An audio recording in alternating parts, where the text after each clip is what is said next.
Out of all the sentient species within the grimdark future of the 42nd millennia, few are known to be as courageous, determined, and utterly ruthless as the kin of the Leagues of Votann. To stand against them in battle is to face an armored avalanche that destroys everything in its path. It is to be appraised through a calculated system of risk and reward, and inevitably be found wanting. In all of their pursuits, the kin are unrelenting. Whether they take the form of Hearthkyn exploratory fleets that plumb the dark depths of the stars, charting new trade routes and marking planets for future acquisition, the awe-inspiring feats of engineering and scientific achievement by the Brokhyr Forge Masters, or the resource harvesting operations of the Cthonian mining guilds that use seemingly supernatural technology to topple mountain ranges, shatter entire worlds, and even drain the life from the stars themselves. The kin are a proud yet stubborn people, known for their inhuman level of calculated patience. Every action they take is premeditated to a ridiculous scale.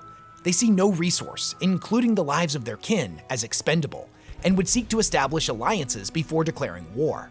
They are slow to anger, but when their pride has been wounded or a great insult suffered, the dam of reason breaks, a grudge is declared, and the tidal wave of kin fury is unleashed. All reason is cast aside in the pursuit of vengeance at any cost. Oath-bound warriors roused to war by the chanting of battle songs and oaths bellowed in the ancestor's name. They will fight to the bitter end, the only acceptable outcome being the complete eradication of their hated foe. The roaring fire of kin anger only extinguished by the blood of their enemies. A grudge settled and one wrong righted. The sun is blotted out by the immensity of their void ships, from which rain down an orbital bombardment of military landers and dropships that ferry the kin hosts to war. Armored spearheads of land fortresses, decorated with the proud insignia of their honored leagues, slam through obstacles and fortifications, while enemy fire glances harmlessly off their plated hulls. Scouting vehicles race alongside them, swinging around flanks, bringing heavy weapons to bear for pinpoint accurate strikes that strip the enemy of all their defenses. Teleport beacons flare and hatches slam open as the kin host infantry surge forth into the fray, laying down a storm of fire that tears their enemies' ranks apart. Their armor proving as useful as wet paper against the superior technology of the kin's esoteric firearms. Searing beams of energy burrow through fortifications and detonate enemy vehicles as the Hearthkyn advances like a relentless tide of armored fury, bellowing battle cries as they bring death to their foes. Wave upon wave of kinetic rounds and blasts of searing plasma energy pulp any enemy foolish enough to stand against them into vaporized clouds of red mist, while missiles rain down on enemy fortifications and concentrated graviton blasts crush entire enemy squads into singularities of gore. Heavily armored Hearthguard and Chthonian berserkers storm forward to obliterate any remaining foes in close combat, cracking skulls and cleaving hordes of enemies in twain with their massive power axes. By the time the fighting is done, nothing remains, except for whatever prize the kin had come to claim, and the smoldering wrecks of destroyed vehicles and fields of dismembered bodies of all those that sought to stand in their way. To those they call friend, the kin are seen as invaluable allies, a rugged race of engineers aided by their artificial intelligence and war machines capable of harnessing some of the most advanced machinery not seen since the dark age of technology. But to those the kin deem a threat, to all those that would harm their people or stand between them and their acquisitions, the kin eradicate with the same relentless determination they use when blasting apart earth and stone.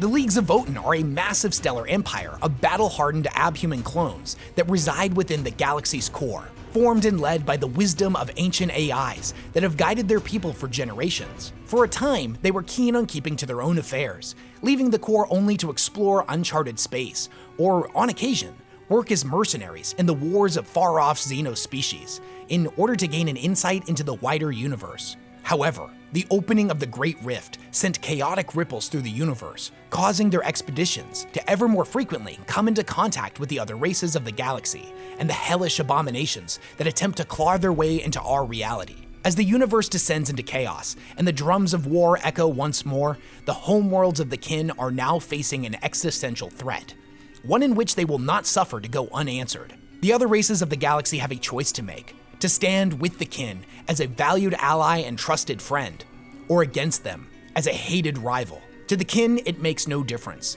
The choice is merely an illusion, as the stubborn and often hard-headed kindred will allow nothing to stand between them and whatever they want.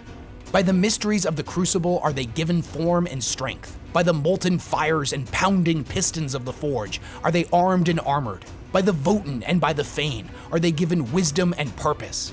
And by the searing wrath of the hearth are they filled with a fury to overcome any foe. Let's take a deeper look at the Leagues of Votann. But before we get into all that, I want to take a minute to tell you about Factor, the sponsor of this video. Factor is a meal service that makes meeting your nutritional goals easier by delivering you fresh, never frozen, dietitian-approved meals right to your doorstep. My absolute favorite part about Factor is that it saves me a huge amount of time. Now don't get me wrong, I love cooking, and normally when I have time to cook, I like using HelloFresh, which has actually partnered with Factor. But with how demanding being a YouTuber full-time is, I just don't always have time for it. Now thankfully Factor's meals only take a couple of minutes to prepare, and they're absolutely delicious.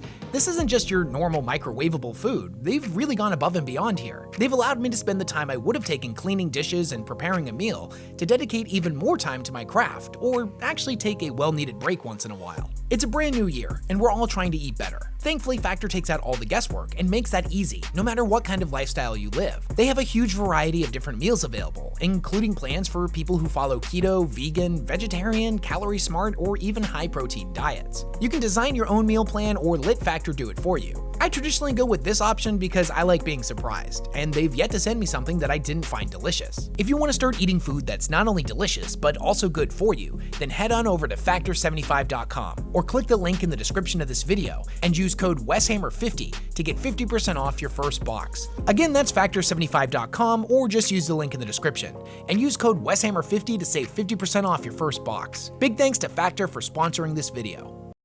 The history of the Leagues of Votann is an enigma wrapped in a mystery, and if any records do in fact exist from their earliest days before settling the galactic core, they are most certainly buried deep within the remaining Ancestor Cores, entombed beneath thousands of years of additional information, and are unfortunately most likely unrecoverable. Due to the sheer overwhelming abundance of seemingly allegorical information and contradictory statements, the traditionally thorough and pragmatic kin have come to accept the fact that much of their established ancient history has blurred into the realm of myth and legend. This, admittedly, isn't that big of a deal to them. They aren't like the humans of the Imperium that shield themselves against the galaxy through their armor of faith.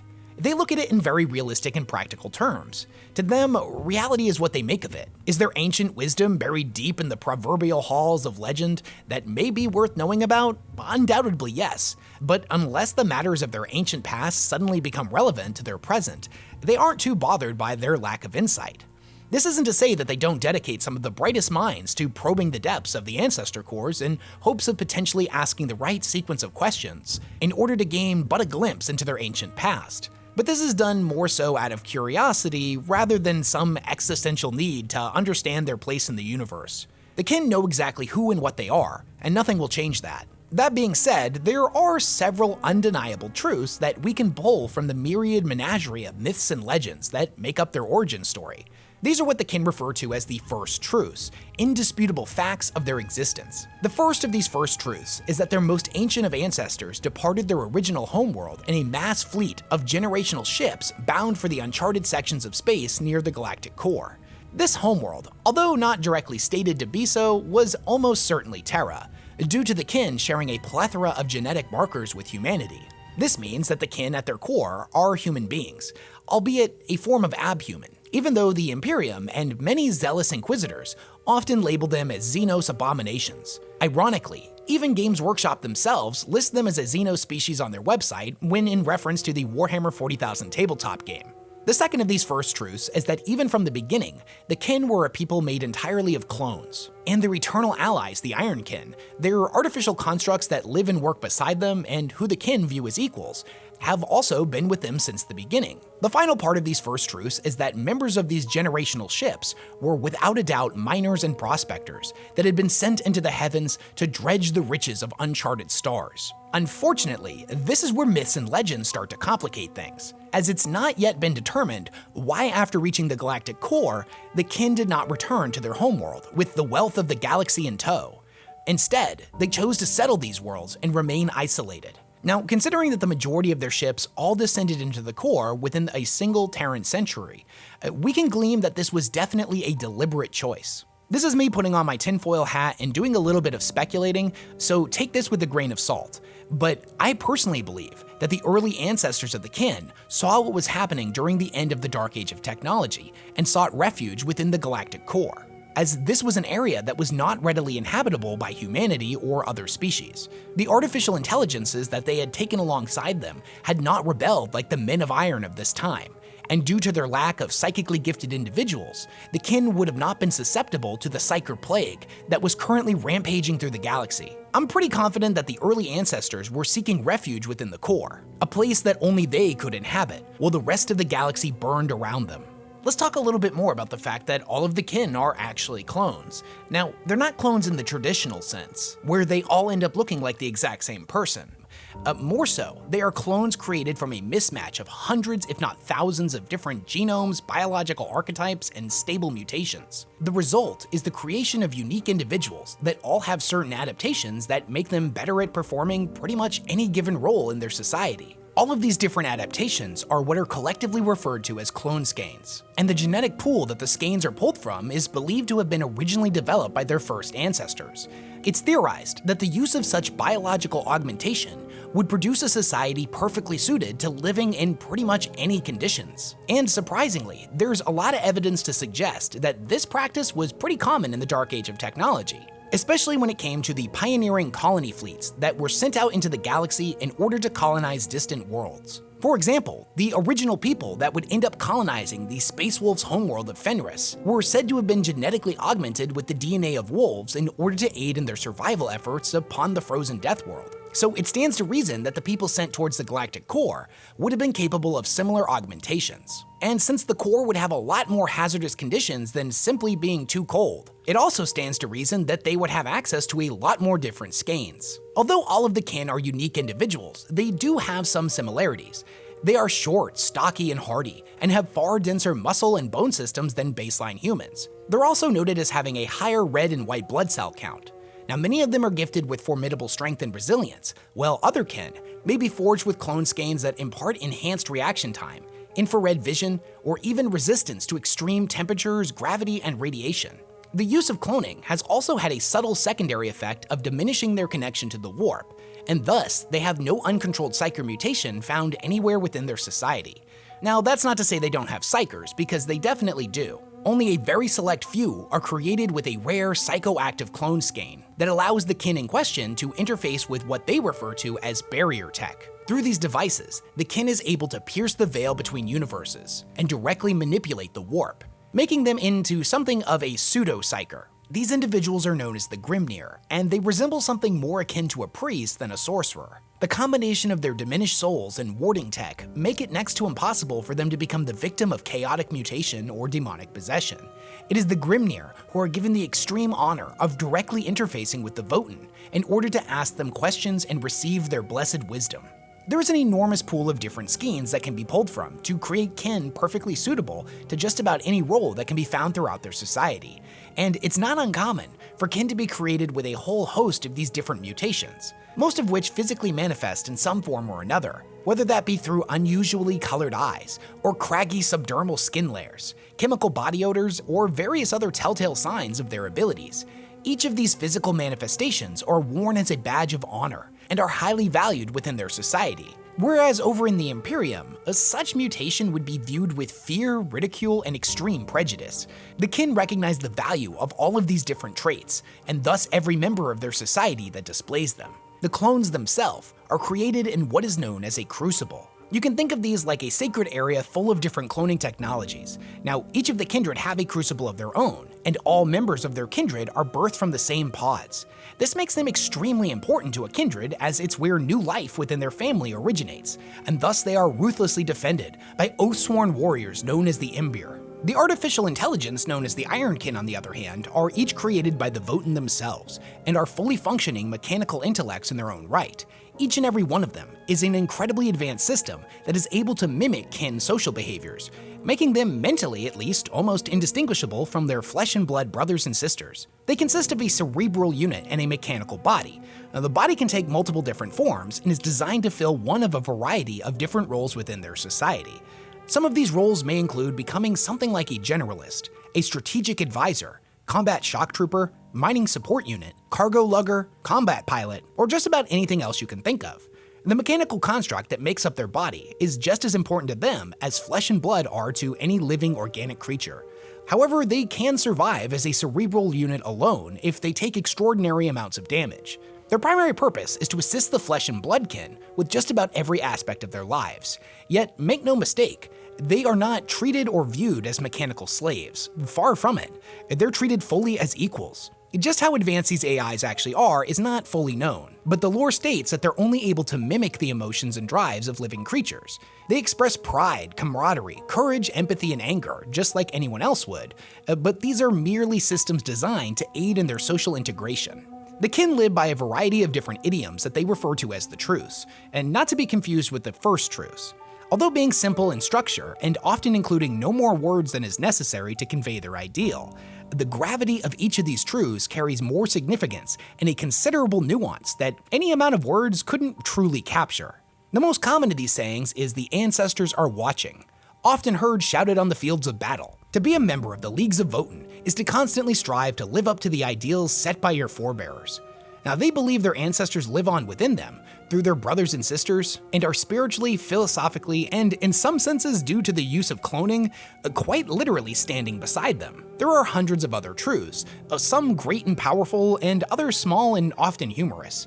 Worthless objects, for example, are known as a prize for an orc, whereas the truth, "the void is in our veins," is in reference to the kin's long history of void travel, how they are just as comfortable out in the void of space as they are with their boots upon solid ground. Every single kin belongs to a larger group known as a kindred. These groups can range in size from being quite small, with their total population measuring in only the couple of dozens, all the way up to having thousands, if not millions, of individual members. Every kin within a kindred was formed from the crucibles it controls, and meaning that they are all genetically related, and you can think of a kindred more like an extended family. Their genetic bond is seen as being stronger than any flag or banner, and when they are not at war or traveling the stars, they often live within their kindred's hold. Now, admittedly, the word hold is a pretty simplistic term here for a pretty broad category, and the naming convention makes sense as the kin are raised to never waste any resource, and that includes words. A hold can take on the form of a wide array of different structures and/or locations. Some of them are fusions of fortifications, cities, industrial complexes, strip mines, and just about anything else you can think of. Now, many are absolutely monolithic, sprawling across the surface of their worlds and honeycombing deep beneath their surface. However, there are a lot of different types of holds. For example, a kindred's hold could take the form of a heavily armored void station, or in some instances, a chain of habitable domes scattered throughout an asteroid belt. It is said a kindred's heart consists of the 4 pillars: the hearth, the forge, the fane, and the crucible. The hearth is the fire that burns at the heart of the hold, a massive burning reactor that powers a kindred's hold and its defenses. The forge is where all of the kindred's weapons, equipment, tools, vehicles, and technologies are researched and crafted. The fane, a sacred structure of ancient technological interfaces, resembling something like a techno-temple. This is where the Grimnir can directly interface with the Votann, and thus a fane is viewed as the fountain from which all wisdom flows. And finally, the 4th pillar, the crucible, where the genomic cloning technologies are housed and each subsequent generation of kin is forged. Another part of a kindred's hold is something that is ironically and somewhat humorously not considered to be a 5th pillar. This is a huge spherical chamber known as a Spakarond. It is here that a ruling council of guildmasters, senior officers, and Grimnir gather to debate one another on the best path forward for their people. The kin are known for being remarkably stubborn and firm in their beliefs, especially when they think they're right about something, and thus debate over the simplest of issues can often take far more time than is actually necessary. Despite this, they are not characteristic of the types of politics that other species participate in. There are people that don't often give in to selfish pursuits of their own interest. Each individual kin is deeply rooted in their people's traditions and does truly wish to guide their kindred in the best way possible. They just can't always agree on what form that path should take. Even greater still than a kindred is what is known as a league. Now, just about every single kindred is part of a league, and its individuals share a joint loyalty between both of them. Some of these leagues are absolutely ancient, having existed for countless millennia, while many more are quite small and have only arisen in the last couple of centuries. The very first of the leagues were formed by kindreds who were in direct possession of an Ancestor Core, also known as a Votann, but we'll get to them shortly. The original purpose of these leagues was to create mutually beneficial military alliances amongst the different kindred, to not only ensure their own safety, but more importantly, the safety of the Votann. As the kin spread throughout the galactic core, and their people's population expanded exponentially, many of the leagues grew in size and power comparable to star-spanning nations. Over time, these leagues, and thus the kindred that were united under their banners, would take on distinct personalities and specializations. For example, the kindred of the Greater Thurian League tended towards the original values of trade and prospecting, whereas the Trans-Hyperion Alliance became renowned for its exploratory efforts. Although it's incredibly rare due to how traditional the kin are, it's not unheard of for an entire kindred to forsake their league in order to join a different one. Because of this, many leagues have ended up declining in power and importance, where others have been annihilated wholesale by war or tragedy. The guilds, on the other hand, are completely different and owe no allegiance to any individual league. In fact, they spread through all of them. Each of the guilds represents a certain function within society and is made up of members that fulfill that particular role. There are guilds for research, cloning, crafting, farming, mining, cooking, and engineering, just to name a few. If it's possible to build a trade around it, then there's probably a guild for it. There's a lot of benefits for a tradesman to join a guild, as it will give them access to greater technology and a band of like-minded brothers and sisters, all working towards the betterment of their craft, and thus kin society as a whole. That being said, the kin are not forced to join a guild, and are freely capable of operating as a freelancer. In some instances, even going so far as setting up a rival guild. The point of the guilds is to ensure fair competition, and each one of them is ruled over by one or more guild masters that end up setting the standards for guild accreditation, as well as upholding the expected levels of workmanship and ties that the members must pay. Guild masters of particularly powerful and esteemed guilds are even allowed to participate in the Spakernode, making sure the voice of their guild is heard and the will of its members taken into consideration during their debates. It's not uncommon for competition amongst rival guilds to end up becoming heated, especially when both of them end up sending oath bands into the same sections of space with vast unclaimed wealths of natural resources, much to the dismay of the native species that often get caught in the crossfire between the competing parties, who end up racing to be the first to claim these riches. It's perhaps because of this competition and the high standards enforced by the guild masters that the guild structure works so incredibly well, and ultimately is seen as a massive benefit to kin society. They make trade and transit between the different kindreds much easier, as well as providing organizational, administration, and support within the greater leagues. They provide star mining, gravitic fracking, military supply chains, voidcraft repair, provision of food and water, construction of homes and holds, and many other services in relation to manufacturing and distribution. So where do the Leagues of Votann get their name from? What exactly is a Votann? Well, if you ask anyone outside of the Leagues, they would simply tell you that they are the gods worshipped by the kin. Or perhaps, if you were asking a more pious member of the ecclesiarchy, they may tell you they were a form of demon that had enslaved their society and constantly whispered blasphemous ideals into their minds. Since the kin speak of the Votann in terms of great reverence, but never actually discuss their true nature with outsiders, this has given rise to a plague of rumors about their true nature, each one more fantastical than the last. These other species can believe whatever they want, as what others think of them is of very little import to the kin. And in a lot of cases, the whispers of deities and demons end up being a pretty convenient cover story for what the Votann actually are, as in many regards, they are perhaps the most valuable treasure in the entire galaxy: information. You see, the Votann, or Ancestor Cores as they're also known, are sacred artificial intelligences. Despite being a secular society, the kin revere them in a way that is suspiciously similar to worship. In essence, they are fonts of wisdom, an amalgamation of the spirits of their ancestors, a giver of life, the founder of the kin's vision of an afterlife, and a quantum supercomputer, the likes of which we can't even begin to understand, all wrapped up into one big package. The level of information contained within each Ancestor Core is so vast that it borders on the realm of the supernatural. Their self-organized data stacks and quantum info cores hold all of the information that any species would ever need in order to thrive in the depths of space, whether that be a plethora of STCs, weapon specifications, scientific and philosophical learnings, genealogical data, or military and survival theory, just to name a few.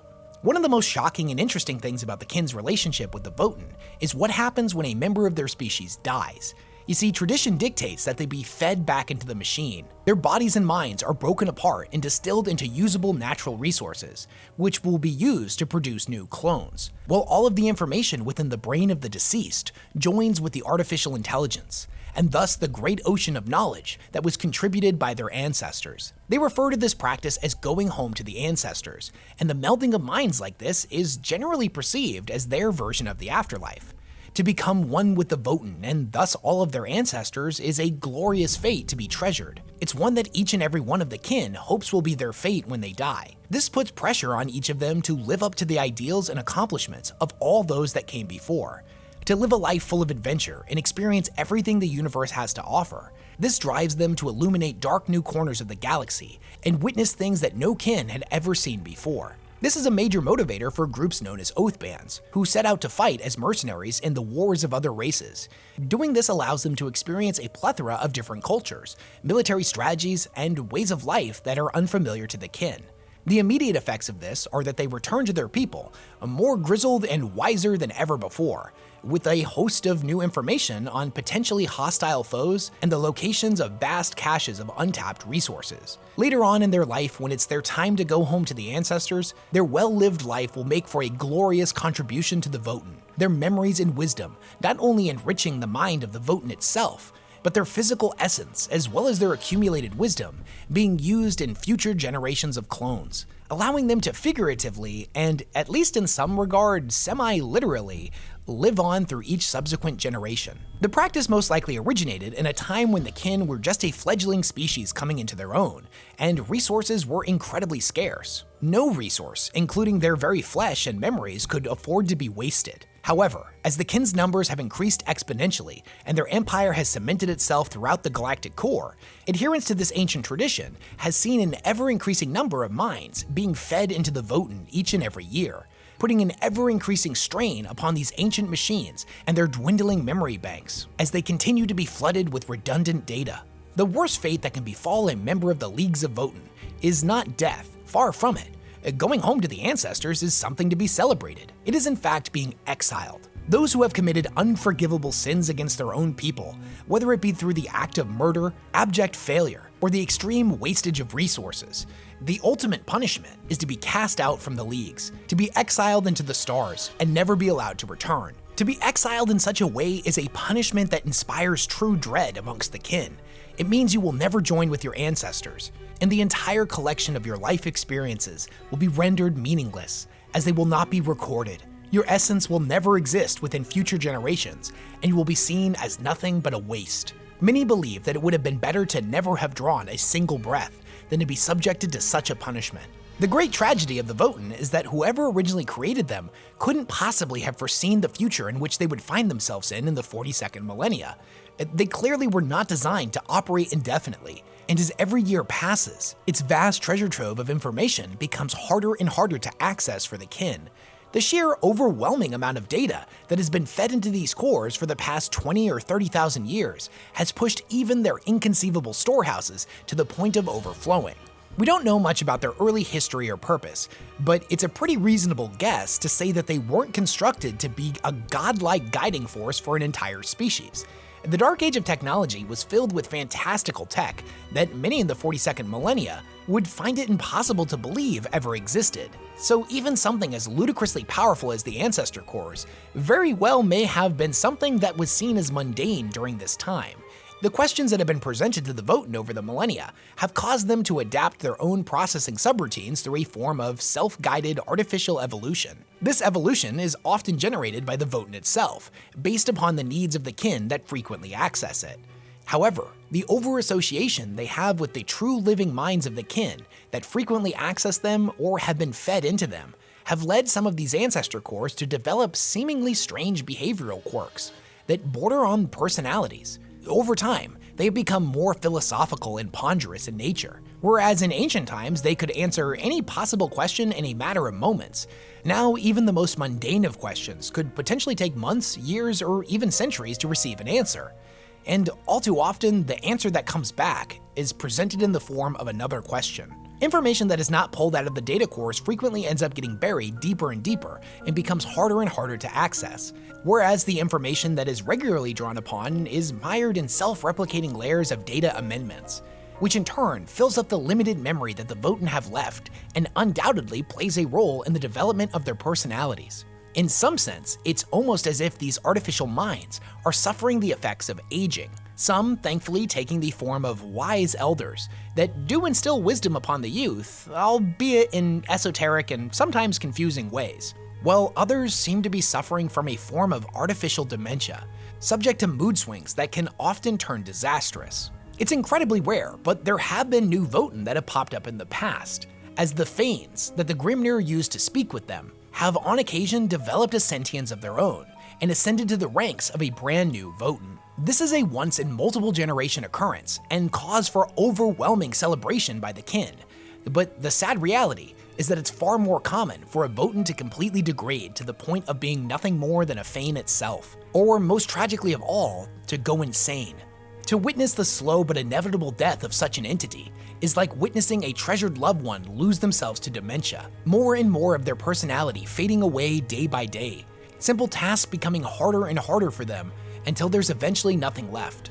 The kin will rigidly defend the Ancestor Cores until their dying breath, and would gladly sacrifice themselves to prevent any harm from coming to them. However, the galaxy is filled with horrors, and this is not always possible. There's one particularly tragic example of a Votann and the league it was associated with, finding themselves directly in the path of a tendril of Hive Fleet Leviathan. The kindred that had sworn to defend it with their lives stood their ground as the tyranids descended upon them. They were hopelessly outnumbered and ended up getting slaughtered to a man. To keep their bodies from being absorbed by the foul Xenos invaders, they were fed into the Votann in overwhelming numbers incredibly quickly. The combined pain, anger, and hatred from the last days of their life completely overwhelmed the AI, driving it insane. The great irony is that after all of the kin had been slain, the tyranids completely ignored the ancient AI and left the world as a dead and barren husk, leaving only the lonely Votann behind, buried deep beneath its surface, to wallow in its own misery and madness. This insane Votann is now referred to as the Mad Core, and all the other leagues know not to sail near its tortured mind. When it comes to war, the kin are incredibly pragmatic in battle, almost to the point of seeming dispassionate. This is because they are always calculating risk versus reward with every decision that they make. And this isn't to say that the kin don't form bonds of brotherhood within their kin host, far from it. Their bonds are cemented in traditions of bellowing oaths for all their brethren to hear, booming battle cries, the singing of war songs, and just a touch of dark gallows humor. What you have to remember about them is that they originally came from nothing and have carved out an existence for themselves in one of the most hostile areas of the galaxy. They don't waste anything, especially the lives of their kin. They see no shame in retreating from either an unwinnable engagement or one in which the cost of victory in lives and resources would be too high. They have no problem with abandoning valuable positions or breaking off from an engagement.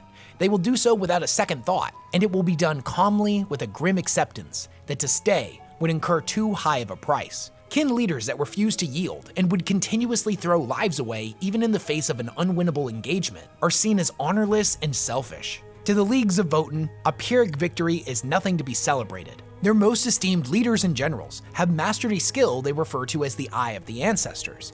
In its most simplest form, this allows a leader to, at a glance, determine which enemies pose the greatest threat and identify any and all weak points within their ranks and fortifications. They're able to quickly calculate the exact amount of resources to apply to each and every threat in order to strike the best possible balance between results and cost. The kin are often characterized by their level heads and calm demeanors, even in the face of overwhelming odds. There are, however, some enemies that push their patience to the breaking point, foes that have time and time again insulted the leagues or committed gruesome and unforgivable acts against their people. The anger and hatred of the kin is not something that is easy to rouse, but once the dam is broken, their fury can only be doused in the blood and complete eradication of their foes. It is in these moments, when they are pushed beyond the superhuman bounds of their incredible patience, that the kin seem to lose all sense of reason and perspective, not hesitating for even a moment to spend countless lives and shocking quantities of resources to ensure the destruction of all those that have insulted them, unleashing waves of unrelenting destruction and casting themselves into the fires of certain doom to make sure their grudge will be paid in tides of blood. A grudge, in its simplest form, is a pledge created by an individual kin or an entire kindred, or in some extreme cases, even a full-on league. This is done in order to gain vengeance or, at the very least, answer an intolerable insult. Now, the kin will often form what they refer to as grudge bands, bands of warriors that have sworn binding oaths to quest and fight together until either the grudge in question has been settled or all of its members have been slain. They will settle for nothing less than the complete and utter destruction of the identified enemy, regardless of the cost of lives or material. From the outside perspective, this seems like a complete reversal of everything that the kin believe, that nothing, especially the lives of their comrades, is to be wasted. But to the kin, grudges come as naturally as breathing.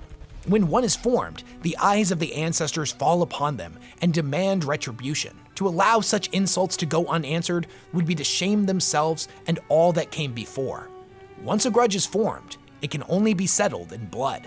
All of the military forces of the kindred are collectively referred to as a kin host. They are comprised of the kindred's massed soldiers, its elite artillery, war engines, and any auxiliary groups. The core of any kin host is built around what they refer to as the soldiers of the line, and the most common of these are the Hearthkyn, technically bands of citizen soldiers that are considered stoic and dependable, and make for a hardy battle line. Every member of the Hearthkyn is not a soldier by trade, and in fact, in peace times, their primary focus is built around their trade of choice. When roused to war, the Hearthkyn are trained just as frequently and rigorously as the elite warriors of many other races. In fact, a trainee will not be permitted to join a band of Hearthkyn until they're able to pass a rigorous series of trials that will test their endurance, marksmanship, courage, aggression, and tactical acumen. Interestingly enough, this is a common pattern that we're going to see repeated quite frequently, as with the exception of the Einherjar formations or the Thanes, none of their units or war engines are made solely for combat.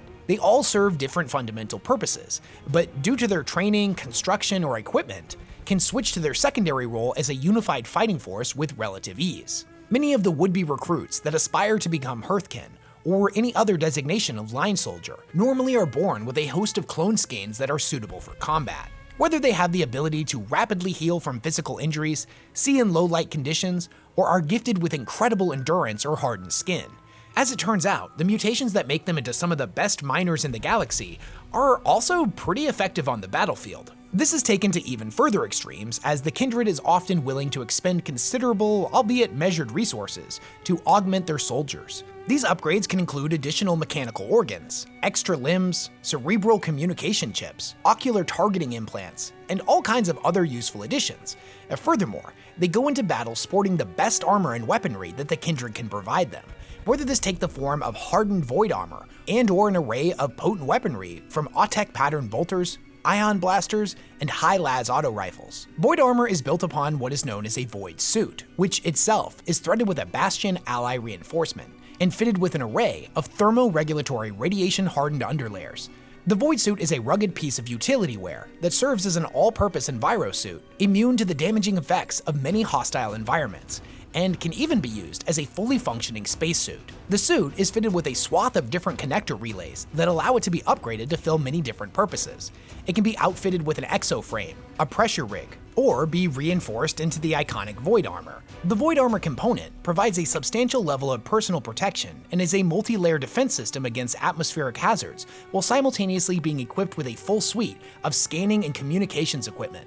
It's not on the same level as a suit of Astartes power armor, but it's certainly far more in-depth and protective than the standard issue flak armor handed out to guardsmen. Another common piece of gear that can be found throughout the kin host is what is known as, and this is a mouthful, but a haptic utility nerve transmission recalibrator, also referred to as a HUNTR module. This device basically establishes a neurological link between the user and their firearms. It sends out small, barely noticeable pulses of gravitational assistance from projectors that are built into the weapons in order to create an incredibly stable firing platform, even while the wielder is sprinting across the battlefield, or being jolted by shell impacts, or riding over bumpy terrain in a vehicle. At first glance, a lot of the League's firearms actually bear a striking resemblance to their Imperial counterparts. They use weapons like the Autek pattern bolter, or energy weapons like the high-las auto rifle, Although they seem quite similar to the weapons utilized by humanity, they are designed in a different way and use a bunch of superlative materials in their construction,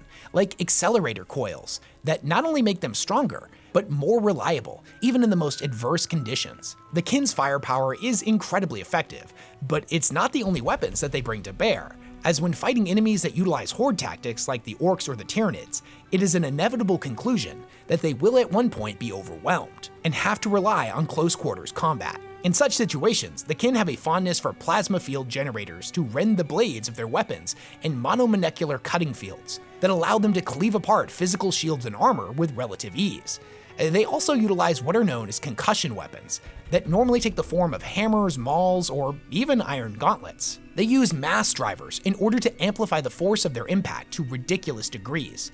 The most terrifying melee weapons that the Leagues of Votann utilize are constructed from a material known as Dark Star ore, which is mined from the fringes of the dead zones. The material has the remarkable ability to emit a universal dampening field that can shut down organic and mechanical functions on contact.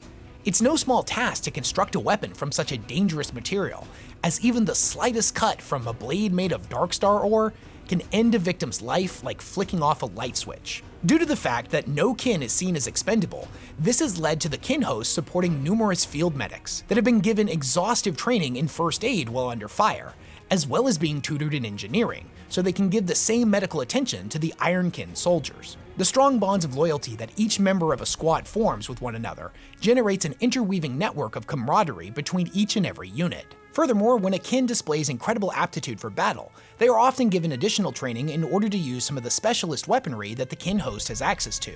This can take the form of the L7 missile launcher or the Atakarn plasma beamer. While conversely, if they demonstrate a strong propensity for leadership, their superiors will have the option to nominate them to be promoted to the rank of Thane or squad leader. Even further up the ranks, it is possible for them to extend into one of two spheres. They may obtain the rank of Call, individuals that stand apart as war leaders and generals, or they may find themselves inducted into the ranks of the Einhir, warriors that fulfill roles such as that of elite shock troops, bodyguards, or even boarding parties. Now, it's important to know that these two spheres are not mutually exclusive, and there have been a handful of notable individuals that have existed in both simultaneously. The Einhir are characterized by their massive servo-assisted suits of power armor, known as exo armor, an incredibly durable and powerful suit that is able to shrug off anti-tank fire while simultaneously enhancing its wearer's physical strength to superhuman levels. The suits themselves also have the ability to mount many esoteric and powerful weaponry systems, including the Atakarn plasma brands, Vulcanite destructors, concussion weapons, plasma blades, and even what is known as a mass accelerator that can turn the wielder and its suit into a living battering ram. The other most common element that you'll see within the Kin host are its auxiliary forces, which are made up of the Hernkyn, the Cthonian miners, and the BrokhyrEngineers. The Hernkyn are the pioneers of Kin society, and set off into the stars, viewing each and every region of blank space as a mystery in need of solving. They plumb the depths of the void in order to unlock its secrets and claim ownership of its long-forgotten riches. It is because of their exploratory efforts that the Kin have managed to chart out hundreds if not thousands of additional worlds. To be amongst their ranks is seen as an incredibly prestigious position that brings a high amount of honor in Kin society. But it's also a really difficult life, as the Kin are very social and have strong familial bonds. To be out in the void and away from their hold for decades at a time can certainly take its toll. Despite this, it's due to their efforts that the Leagues are informed of great galactic dangers presented to their species, such as stars on the edge of going supernova, or the true nature of different aliens that they would encounter, whether they would intend to harm their people or would make for good trade partners. It is normally the Hernkyn that make first contact with these different aliens, and it is through their diplomatic efforts that the Kin are able to establish trading documents. Because their role as frontiersmen is seen as so important to the continuation of their society, the Leagues make sure the Hernkyn are as well equipped as possible, whether this take the form of the most advanced scouting ships they are capable of engineering, or a wide array of armored gunships and rugged exploration vehicles. Not to mention they're also given a pretty impressive arsenal of weaponry. Possibly their most interesting piece of tech is what is known as a panspectral scanner. This device is able to detect a huge range of different energy spectrums through solid matter, and even across multi-dimensional wavelengths. Not only is this a super useful tool for scouting and prospecting, but it means that in combat, their units are rarely ever surprised. There are very few things in this universe that can get past one of their scanners undetected. The next auxiliary unit that you will see within a kin host are the Brokhyr. Now the Brokhyr are the engineers and forge masters of the Leagues of Votann, individuals who design all of the equipment and technology used throughout kin society. Not only do they follow the traditional schematics of designs derived from the wisdom of the Votann, but in contrast to their Adeptus Mechanicus counterparts, they view innovation as the only real way of honoring the Ancestor Cores. Each of the Brokhyr are a unique individual with their own quirks and different ways of doing things, so all of the equipment that they create has its own little flares that end up becoming their signature. When these flourishes end up proving to be quite effective, the Brokhyr of other forges may end up adapting them into their own work. It is through the slow but relentless process of improving upon technology that the kin have been able to develop and push the standard template constructs even further. The technology they create embodies the principles that all of the Brokhyr adhere to. Everything is built to prioritize reliability, utility, and efficiency over everything else. Their war gear is normally not designed to be flashy or showy. You won't see any ridiculous decorations hanging from their barrels that have some kind of ritual significance. Their gear is rugged and pragmatic. It is designed to be battered to destruction before it fails in the line of duty. Their role on the battlefield can come in a couple of different forms. For example, the Brokhyr Ironmaster is said to be one of the most accomplished of the Brokhyr within their kindred, and in battle they take on the role of maintaining damaged war engines. They're often aided by their Ironkin siblings and cog repair crews, which you can think of like a smaller Ironkin that's not really as smart, and normally takes on the role of something like a familiar, similar to the servo skulls or cherubs over in the Imperium. It's not uncommon for these eccentric artisans to also bring a host of their powerful personal projects into battle as well, in order to gain valuable insight through field testing. They get a particularly strong sense of accomplishment when they see their creations unleashed upon their foes. Sometimes the Brokhyr will hook their void suits up to powerful armored exoskeletons, and ditch their repair tools in exchange for massive heavy weapons, which they then use to lay down withering cover fire to protect their kin, and tear apart enemy armor from long range. These Brokhyr are traditionally known as the Thunderkyn. The final auxiliary force is what is known as the Cthonian mining guilds. These men and women are some of the most rugged, tough-as-nails miners in the galaxy. They're absolutely fearless in the job of locating, securing, and harvesting resources for their species, and are constantly set loose into extreme environments laden with all manner of hazard that are completely hostile to sentient life. From violent gravity maelstorms, meteor collision fields, irradiated nebula, plague-ridden planetoids, sweltering magma caverns, crushing oceanic depths, and the gnawing fringes of black holes. They've even been known to plunder the riches from space hulks adrift in the warp that are infested with all forms of supernatural horrors. Most of the kin that would end up joining the Chthonian guilds have been adapted from birth with a variety of clone skeins that imbue them with a host of different upgrades that make them perfectly designed to work in such environments, from having hyperdense bone structures to extreme tolerance for radiation, the ability to perceive esoteric energy spectrums, vacuum-hardened organs, and not to mention seemingly supernatural levels of strength and endurance.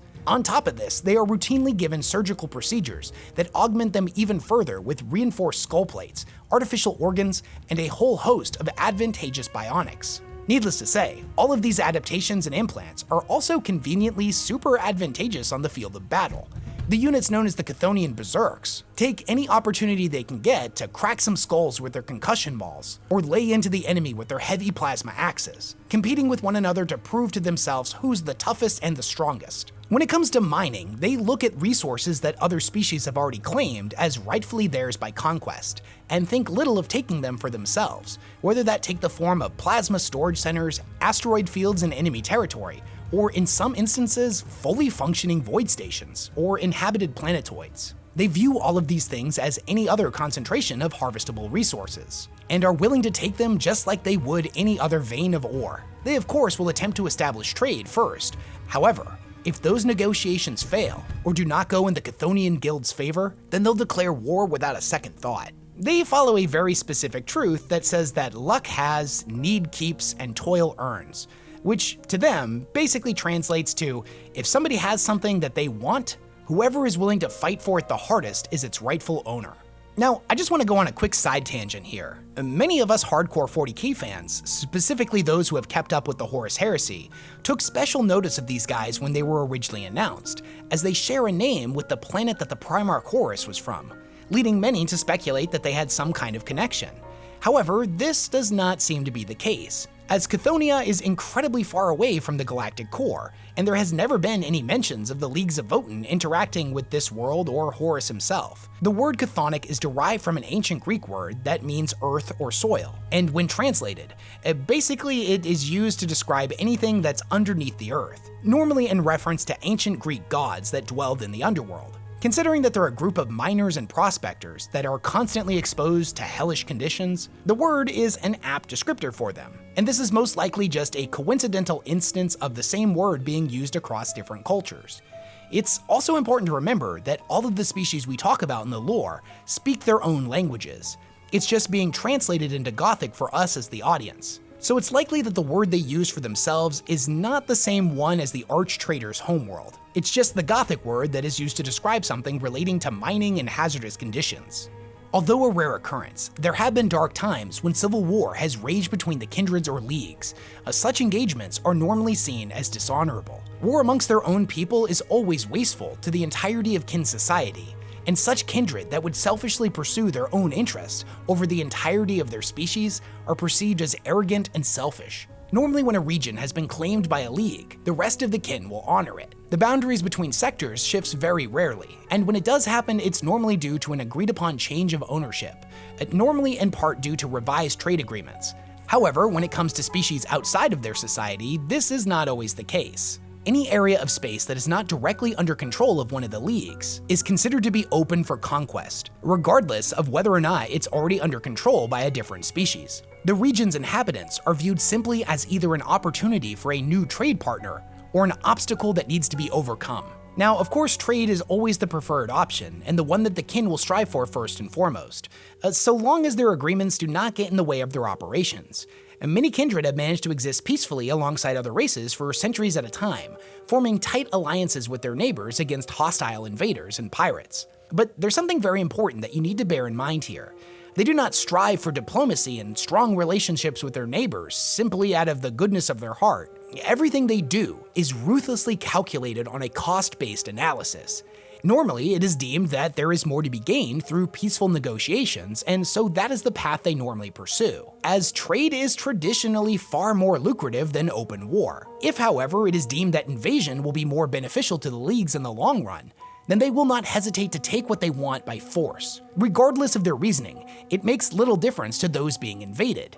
To them, the greedy acquisition efforts of the leagues look remarkably similar to the hate-fueled crusades of slaughter conducted by the Imperium, or the brutal, unrelenting raids by some of the more savage Xenos species. Although the leagues present themselves as humble miners and explorers, the reality is that they will relentlessly pursue their bottom line, just as zealously and sometimes cruelly as any crusade fleet would pursue its holy wars of faith. Perhaps mercifully for the other races of the galaxy, due to the kin's incredible technology and clone schemes that allow them to survive in the most hazardous of environments, the kin are able to colonize and excavate sections of space that are far too hazardous for most other species. And most often, these untouched areas of the galaxy that have gone unplundered since they were formed billions of years ago are normally far more rich in mineral deposits than those that have been inhabited for eons. Long story short, they make for a powerful ally so long as everything is on the up and up and they end up coming out ahead. But if you have something that they want and you refuse to give it to them, then they have no problem taking it by force. As far as they're concerned, it's just business. Over the millennia, the kin of the Leagues of Votann have in one way or another come into contact with all of the major species they share the galaxy with. And as can be expected of a dwarf-like race in the grimdark future, they're not big fans of anyone that doesn't look exactly like them. However, their views do differ from species to species. They view the orcs as their most hated enemies, as they encounter and war against them far more frequently than any other species. The orcs are also renowned for their inhuman levels of resilience, and thus are able to thrive within the galactic core. They find the Necrons fascinating, but also have a deep-seated dislike of them. They do, however, encounter them far less frequently than the orcs. Most often, when their mining operations dig too deep into a world that, unbeknownst to them, was actually a Necron tomb world. When it comes to the tyranids, they are referred to only as the Bane, a term they prescribe to particularly intelligent and dangerous predators. The kin view them with a mixture of hatred and respect. They view them as an apex predator, one that is particularly dangerous to their operations. But much like the hunters of old Earth, Such predators demand respect from those that would trespass in their hunting grounds. When it comes to the followers of chaos, the kin have no time or patience for them, viewing them with a mixture of disgust and bewilderment. The fact that any living creature would walk such a selfish and honorless path is anathema to them. Although the Leagues of Votann have allied with the forces of humanity in the past, it is a shaky alliance at best. All too often, the Imperium has declared themselves their enemies and sought their eradication. Overzealous inquisitors deem them abhuman or xenos abominations who have committed the sin of existence, whereas the members of the Adeptus Mechanicus are viewed as nothing more than superstitious tech shaman, an entire group that seems to view their overwhelming ignorance somehow as a positive trait. Their ways are shocking to the Leagues of Votann, and their ignorance makes them dangerous. Out of all the intelligent species within the galaxy, there seems to be only two that the kin have at least achieved something of a good might be too strong of a word, but more of a neutral relationship with. This is the Tau and the Eldari. Now, conflicts do still arise with these species, however. The kin view the Craftworlders as incredibly pompous and egotistical, whereas they want absolutely nothing to do with their sadistic Dark Eldar cousins, viewing them as little more than grotesque parasites that delight in gruesome excess. When it comes to the Tau, however, they have traded with them quite frequently, and it was actually the Leagues that introduced the Tau to ion technology in the first place. The more I read about the Leagues of Votann, the more I can't shake off this underlying feeling that there's something incredibly tragic about them. Now, on the surface, they seem kind of perfect, almost like they don't fit in the grimdark universe of the 42nd millennium. They value alliances with other species, they view war as a last resort, and they think of their people as a resource that is too valuable to be thrown away in needless violence. They're not afraid of AI and use it to further their own species' technological advancement, all the way to the point where their AI constructs are given equal rights and are viewed as brothers and sisters to them. Due to the years of cloning, they are at an incredibly low risk of demonic corruption, and with the exception of a bit of squabbling here and there, they don't seem to suffer the plague of infighting like other species do. They are a united people, working together towards a better tomorrow. But it's when you start to read between the lines, when you start to look at every single one of these elements with a bit more scrutiny, that you start to see an emerging pattern, a pattern that underlines a tragic existence, that compared to how they're presented, they seem to have a paradoxical dark side. The idea that every action they take is done first and foremost for the betterment of their empire can also be read in a way that shows that all they care about is the bottom line. The very notion that they view their kin as a resource makes them into a commodity, an asset to the business that is the kin empire. They value trade and alliance with other species so long as it proves profitable.